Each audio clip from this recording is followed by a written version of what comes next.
Bismillahirrahmanirrahim. Assalamualaikum warahmatullahi wabarakatuh. Apa kabar anak-anakku semuanya? Semoga dalam keadaan sehat walafiat. Amin ya Allah ya rabbal alamin. Bertemu lagi dengan Pak Reja pada mata pelajaran Pendidikan Agama Islam PAI yang kurtilas ya. Insyaallah untuk pertemuan hari ini Pak Rijal akan menyampaikan tentang zakat ya. Ini meskipun secara materi kalau di PAI yang lokal materi zakat ini kalian sudah belajar di kelas 4, ada materi zakat ya di kelas 4 semester 1 ada materi tentang zakat. Jadi di kelas 6 di PAI yang kurtilas diulas kembali untuk materi zakat ini ya. Langsung saja. Yang pertama sebelum ke materi zakatnya, bahwa zakat itu termasuk rukun Islam ya, yang jumlahnya ada 5. Yang pertama syahadat, yang kedua sholat, yang ketiga adalah zakat, yang keempat puasa, dan yang kelima adalah haji. Jadi kalau ada yang bertanya, mengeluarkan zakat itu termasuk rukun Islam yang keberapa? Jawabannya adalah yang ketiga. Selanjutnya, apa itu arti zakat? Ya, ini mengulang kembali. Mudah-mudahan kalian masih ingat materi-materi di kelas sebelumnya ya, di kelas 4 terutama tentang zakat ini. Zakat itu menurut bahasa berasal dari kata zakata ya, jaki yang berarti tumbuh ya atau berkembang, suci, berkah, baik, muji dan halal ya. Ini menurut bahasa.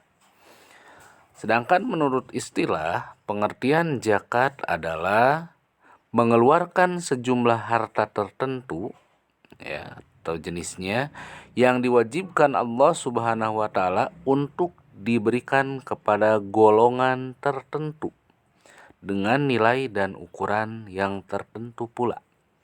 Lihat kata kuncinya, mengeluarkan sejumlah harta tertentu. Jadi ada ketentuannya ya.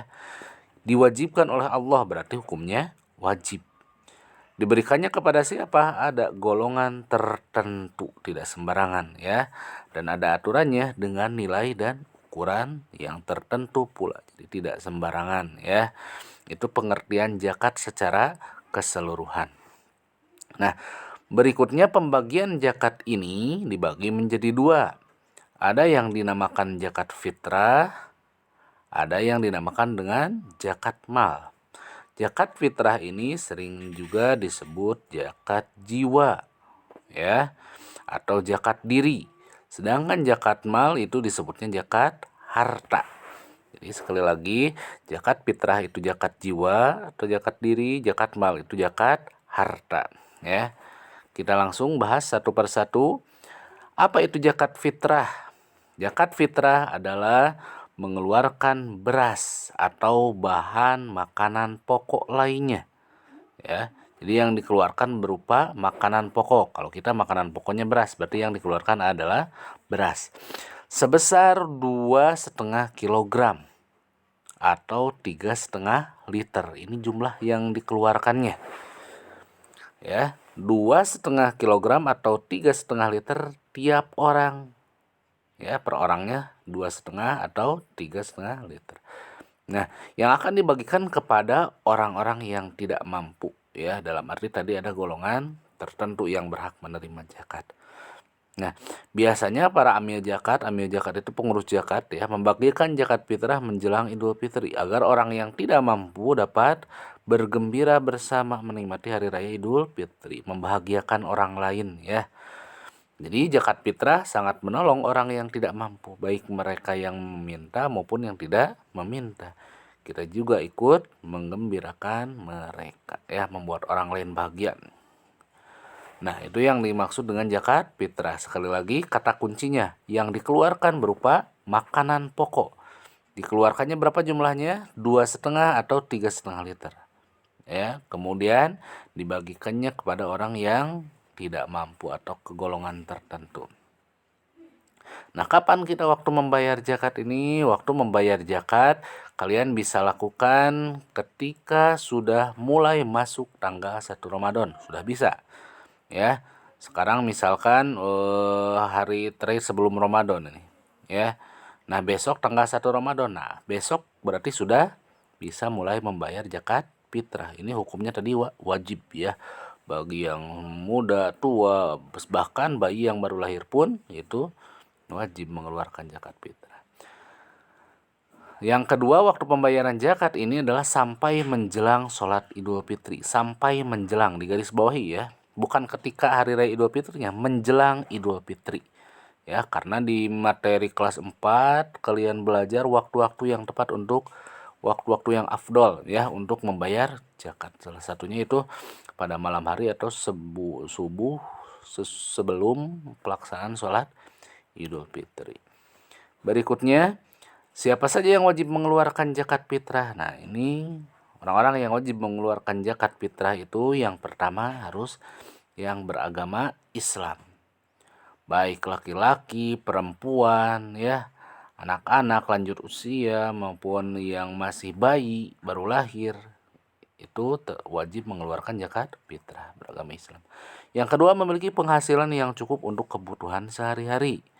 Jadi zakat fitrah untuk anak-anak menjadi tanggungan orang tua mereka ya. Jadi selaku misal ayah sebagai kepala keluarga berarti berkewajiban menanggung zakat fitrah sesuai dengan jumlah anggota keluarganya. Yang ketiga, orang itu masih hidup sampai akhir Ramadan. Ya, itu 3 orang yang wajib mengeluarkan zakat fitrah. 3 syarat orang yang wajib mengeluarkan zakat fitrah. Sekarang zakat mal. Apa itu zakat mal? Zakat mal berarti membersihkan harta dengan mengeluarkan sebagian dari harta yang dimiliki dan diberikan kepada orang yang berhak menerimanya apabila sudah mencapai nisab. Nisab itu adalah ketentuan atau syarat. Jadi tidak sembarangan kan ya. Nah, ini dia ada keterangan nisab adalah lama waktu suatu harta menjadi milik seseorang dalam jumlah tertentu. Ya, ada ketentuan jumlah nisab, ada ketentuan waktu haul setahun dimiliki. Ya. Jadi kata kuncinya kalau tadi zakat fitrah adalah yang dikeluarkan berupa makanan pokok, ini zakat mal yang dikeluarkan berupa harta yang dimiliki. Ya, harta yang dimiliki. Nanti harta apa saja yang kita harus zakati. Ya, ada ketentuannya. Lanjut. Nah, contohnya ini salah satu contohnya yang harus dikeluarkan dari zakat mal itu contohnya adalah emas. Ya, Parja punya contohnya di sini. Jika seorang muslim memiliki 85 gram emas selama 1 tahun, berarti sudah wajib dizakati karena sudah 1 tahun dimiliki. Ya. Maka zakat yang harus dikeluarkan adalah 2,5%. 2,5% untuk zakat emas. Atau jika misalkan harga emas per gramnya atau 1 gramnya itu adalah 400.000 rupiah. Maka cara mengerjakannya adalah kita lihat. Yang pertama 85 gram. Dari mana 85 gram? Jumlah emas yang kita miliki. 85 gram dikalikan 400.000. Dari mana 400.000? Harga emas per gram. Maka jumlahnya adalah 34 juta.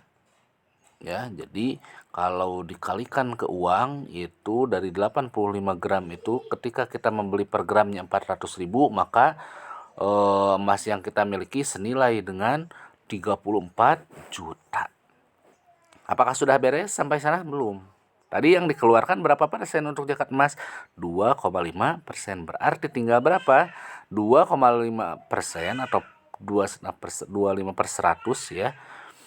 Tinggal diambil dari 34 juta. 34 juta itu tadi jumlah emas yang sudah diuangkan. Ya, 34 juta. 2,5% dari 34 juta adalah 850.000.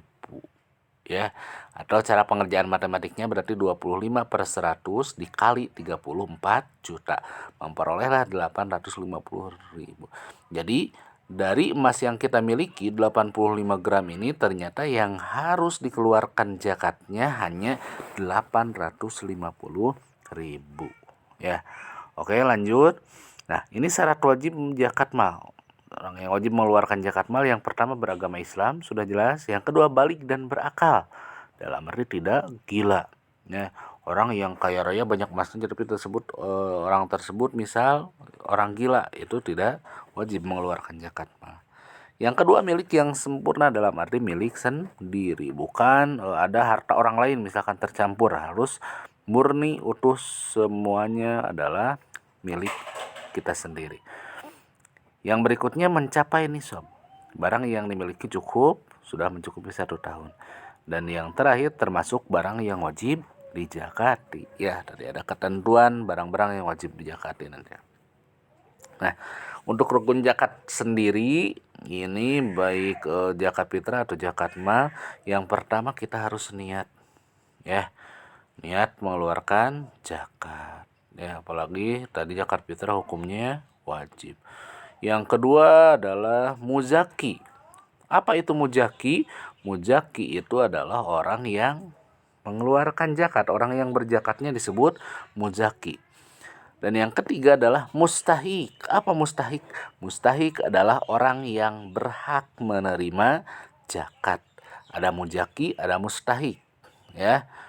Parijal memberikan zakat misalkan ke orang miskin, berarti parijal muzaki, orang miskin berarti mustahik. Ya, harus bisa membedakan. Muzaki sekali lagi orang yang berzakatnya, mustahik orang yang berhak menerima zakat tersebut.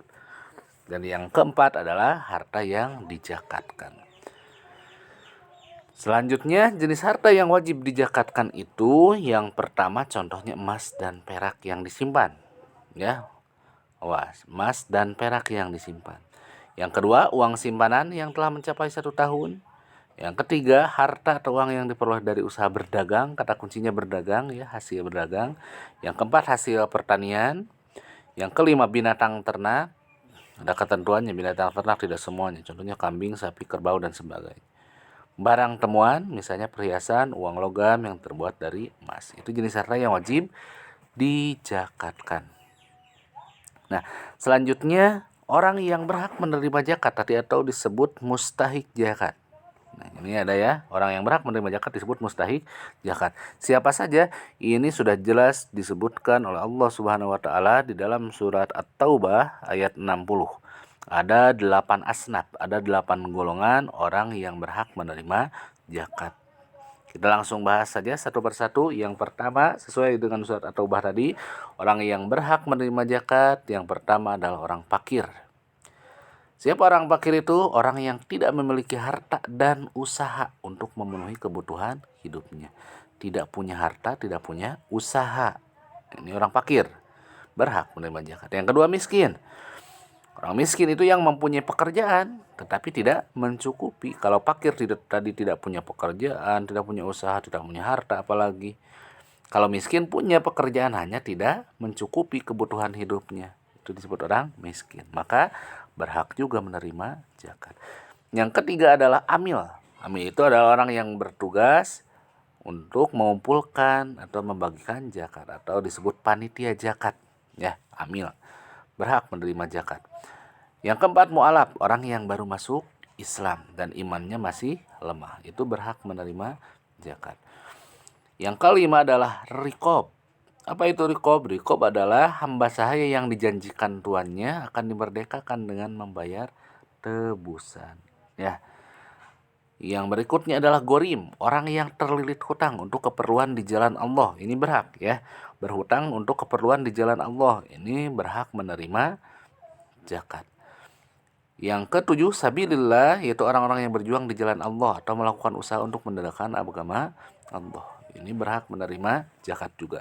Dan yang terakhir adalah ibnu sabil. Apa artinya? Orang yang sedang dalam perjalanan tetapi bukan maksiat dan kehabisan bekal.